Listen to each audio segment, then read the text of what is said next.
मजबूत नहीं होंगे, हम कुछ किसी के पैर मजबूत कर ही नहीं सकते। इसलिए आपसे कहना है, पहले अपने को मजबूत बनाओ। साधु आपके हैं, सरकार के नहीं है।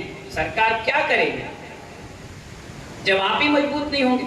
इसलिए महानुभाव वो अकृत पुण्य कह रहा है कि मंदिर की द्रव्य हरण करने से ये मेरी दुर्दशा हुई, अगर आप करेंगे तो आपकी भी यही दुर्दशा हो। उसका तो पुण्य था, अक्षिण महारस रिद्धिधारी मुनिराज उसके घर पर आए आहार करने, तुम तो चौका भी नहीं लगा पाती हो, तुम्हारे घर पे कौन आएगा? तुम्हारे घर की तरक्की कैसे?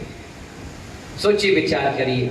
मेरे लिए कोई दिक्कत नहीं है, हमारे लिए सारी बंदोबस्त है। मैं तो उनके लिए सोच रहा हूँ जो हमारे पीछे आएंगे, हमारे आगे गए हैं, उनके लिए व्यवस्था बनाकर जा रहा हूं। इसलिए महानुभाव, आज भक्तामर स्तोत्र पूरा मुनियों पर है, सारी चीज मुनियों पर मिलेगी, हर चीज में मुनियों का मंत्र लिखा है। इसलिए आपसे मेरा कहना है, इस सब चीजों से बचकर समाज को बहुत ऊंचाइयों तक ले जाइए। चलिए, अगर ऐसा चलता रहा तो 4 महीने में बोलता रहूंगा, तुम सुनते रहोगे। अपनाना तो तुम्हें है नहीं, क्योंकि मैंने पहले ही कहा उल्टा घड़ा है, पानी कितने ही डालो घड़ा ऊपरी गीला होगा। 4 महीने के बाद 0 सन्नाटा, कुछ नहीं मिलने वाला, कोई पूछने वाला नहीं। चलिए, अपन पढ़ो लिखो, 2-4 बातें ज्ञान की सीख लो बस। चलिए, उच्चाटन निरोधक ये मंत्र है। कोई आप पर कुछ करे तो उस पर वापस उसी पर कर देने का नाम क्या है? उच्चाटन। हालांकि तुम्हें करने की आवश्यकता नहीं, तुम्हारे बीच में अभी भैंसन सागर जी महाराज है, ना तुम्हारा कोई बिगाड़ पाएगा, ना कभी तुम्हारा कोई बिगड़ेगा। ठीक है, हमारे बात की गारंटी फिर छोड़ दो, उसके बाद तुम जानो तुम्हारा काम। चलिए, छोटा की है और बिंदी है, बोलो किम सर्व ऋषु। सु कैसा है? तालू वाला। सर्व ऋषु शशि नाहनी, ना बड़ा है ना, तो नाहनी विवस, सा जुड़ जाएगा आगे, 2 बा है, विवस बतावा, बतावा एक साथ पढ़ेंगे। युष्मन मुखेंदु दलितेषु, ती छोटा है और सा तालू वाला है, दलितेषु तमसु नाथ। ठीक है, निष्पन्न, निष्पन्न नहीं है, निष्पन्न दोना है।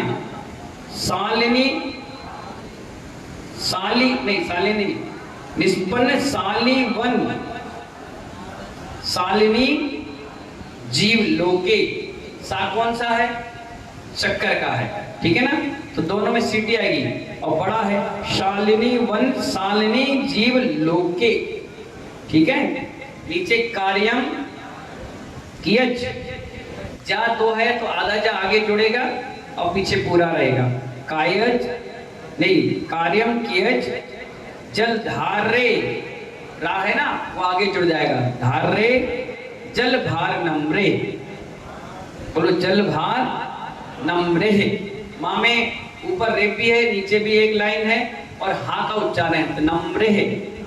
ठीक है ना, थोड़ा जल्दी पढ़ा रहे हैं आज, लंबा चौड़ा भाषण हो गया इसीलिए, है ना। चलिए पढ़ेंगे एक बार हम, दोबारा आप। किम सर्वरीषु ससिनानि विवस बतावा।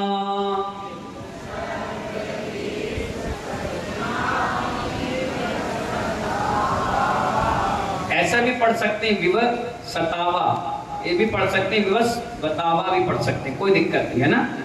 युष्मन, युष्मन मुखेंदु दलितेषु तमसु नाथ। जोर से।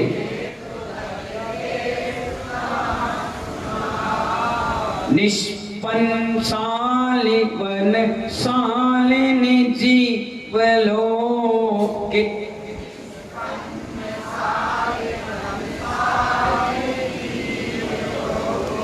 कार्यं कियत् जलधरेर् जलभारे नम्रे।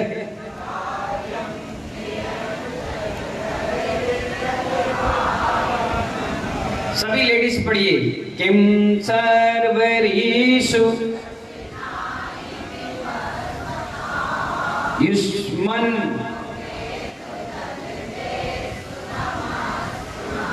निष्पन्न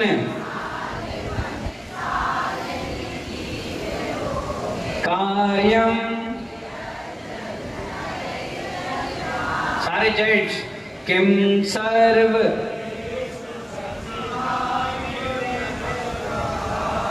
युष्मन निष्पन्न कार्यम। बहुत बढ़िया आपने पढ़ा, एक बार ताली बजा लीजिए। चलिए इसका भावार्थ समझिए। हे नाथ, किससे बोल रहे हैं? आदिनाथ भगवान से। कौन बोल रहा है? आचार्य मांगतुक स्वामी जी मुनिराज। हे नाथ, खेत में धान पक जाने पर बादलों का वर्षा के लिए झुकने के से क्या लाभ? क्या कह रहे हैं? खेत में धान पक जाने पर बादलों का वर्षा के लिए झुक जाने से क्या लाभ? क्योंकि जब खेत में धान पक गया, अब पानी गिरेगा तो लोग कहते हैं इसमें फसल नष्ट होगी, पानी हमें आवश्यकता नहीं है। वैसे ही आपका मुख कमल से भी अंधकार मिट गया, तो अब दिन रात और इस सब से क्या लाभ? इससे अर्थात कुछ नहीं। आचार्य कह रहे हैं जब आपका मुख हमने देख लिया तो हम ना सूरज को देख पा रहे, न चंद्रमा। न सूरज की रोशनी हमारे लिए काफी है, न चंद्रमा की। जिस प्रकार खेत में अगर आपका पेट भर गया, अब कोई कहे कि हमारे घर नोता है, आप कहोगे पेट भर गया, क्या मतलब का? जब पेट आपका भर गया तब नोता है, 56 भोग है, चाहे कितनी प्रकार की वैरायटी मिठाई हो, आप नहीं खाते। इसी प्रकार जिसने भगवान का मुखमंडल का दर्शन कर लिया है, अब उसको किसी सूर्य चंद्रमा की आवश्यकता नहीं है। इतना दृढ़ सिद्धांत आपका अंदर से बनाने के लिए आचार्य मांगतुक स्वामी महाराज ने इस काव्य की रचना की है। मंत्र पढ़िए। ओम ह्रीम अरम नमो विद्याहरणम रिद्धि सहित श्री आदिनाथ जिनेन्द्राय अर्घम निर्वपामिते। चलिए रिद्धि मंत्र पढ़िए। ओम ह्रीम अरम नमो विद्याहरणम झोम झोम नमः स्वाहा। ऐसे ऋषि जिन्हें विद्याएं प्राप्त हो उन्हें मेरा प्रणाम। विद्याएं मतलब क्या? 64 रिद्धि होती हैं, तो 63 रिद्धि जो होती है वो केवल ज्ञान की होती है, 64वें सिद्ध बन जाते हैं अनंत परमेष्टि की। तो ना जो रिद्धियां होती हैं वो सारे रिद्धियों के जो स्वामी हैं उनको अपना प्रणाम किया गया। अभी बताया ना अक्षिण महानस रिद्धि, ऐसी रिद्धियां 64 होती हैं। और ये रिद्धियां मतलब तपस्या, रिद्धियां मतलब तपस्या। जो जितनी तपस्या करता है उतने ज्यादा उसकी रिद्धियां उसके पास आ जाती है, भले ही वो उपयोग ना करे। आचार्य पूज पाद स्वामी मुनिराज, क्या कहा मैंने? पूज पाद, उनके पास ऐसा लेप था कि वो पैर में लगाते थे और मंत्र पढ़ते थे तो हवा में उड़ जाते थे। क्या करते थे? चलना नहीं पड़ता था, हवा में उड़ जाते थे।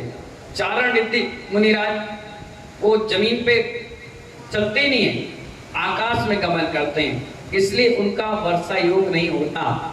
किसका? जब चलने ही नहीं है तो जीव रक्षा तो वैसी ही होगी, हवा में चल रहे आराम से, उनकी इच्छा करें चाहे ना करें, है ना।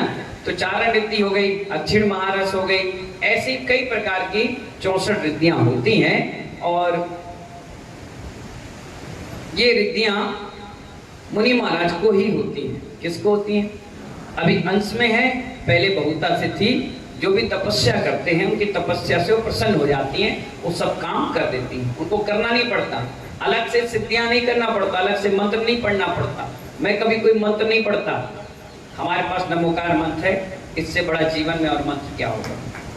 एक एक सादे सब सदे, 50 मंत्र पढ़ने से अच्छा हमारा भक्तामर, हमारा नमोकार मंत्र, हमारे भगवान शांति धारा, अभिषेक पूजन देख रहे हैं, कर रहे हैं, अपने भक्ति पढ़ रहे हैं, हमारा यही है।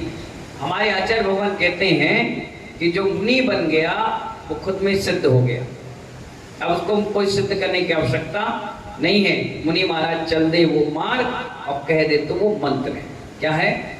चल दे जो मार्ग और कह दे तो मंत्र है। इसीलिए अपन महामंत्र में अपन वैसे ही हैं, अपन को टेंशन नहीं है। इसका सिद्धि मंत्र पढ़िए। ओम ह्राम ह्रीम ह्रूम ह्राम यक्ष ह्रीम वसट नमः स्वाहा। एक छोटा सा मंत्र है, ठीक है, उच्चाटन के लिए। अब इसकी विधि समझिए। प्रतिदिन प्रातःकाल स्नान करके शुद्ध वस्त्र धारण करें। मन को एकाग्र करके 19वां का वृद्धि मंत्र 108 बार पढ़ना चाहिए। 10,000 एक दिन, 21 दिन, 15 दिन, कोई मंत्र नहीं, 108 पढ़ लीजिए। उच्चाटन आपको लगता है ना दुकान में किसने कर दिया, मकान बांध दिया, किसी ऐसी परिस्थिति में है, ये दिक्कत है, इस मंत्र को 108 बार पढ़ो, नहा धो के तैयार होकर बढ़िया, आपको कभी उच्चाटन संबंधित कोई समस्या आएगी नहीं। गुण देखिए, यंत्र को पास में रखने से आराधना पर प्रयोग किए हुए दूसरे के मंत्र, विद्या, टोटका, जादू, मूठ आदि का प्रभाव नहीं पड़ता, ना ही उच्चाटन का भय रहता है। यदि कोई भाग्यहीन पुरुष इस रिद्धि मंत्र को सतत स्मरण करे तो उसकी आजीविका सुचारू रूप से चलने लगती है, सभी सुख सुविधाएं उपलब्ध होने लगती है। जैसा मैंने अभी बताया था ना, उसका कैसा दुर्भाग्य था और सौभाग्य में बदल गया। ऐसे ही अगर आप इसको पढ़ेंगे, उच्चाटन नहीं है आपका, कोई दिक्कत नहीं। अगर आपकी आजीविका नहीं चल रही है दुकानदारी से संबंधित, या आपकी नौकरी नहीं लग रही है, नौकरी वालों के लिए भी, या लेडीज हो जेंट्स उनके काम धंधे की परेशानियां चल रही है, तो अगर इसको पढ़ोगे तो ये सौभाग्य बढ़ाएगा, पुण्य की वर्गणाएं बढ़ाएगा और सहज रूप में आपके कार्य बन जाएंगे। इस प्रकार से ये 19वां नंबर का कार्य संपन्न हो गया। कल पढ़ेंगे संतान, संपत्ति और सौभाग्य, 3 प्रकार की चीजें इस ताब से, इस मंत्र आराधना से आपको प्राप्त होगी। ठीक है ना? ऐसी मंगल भावना के साथ जय बोले महावीर भगवान की। दीपक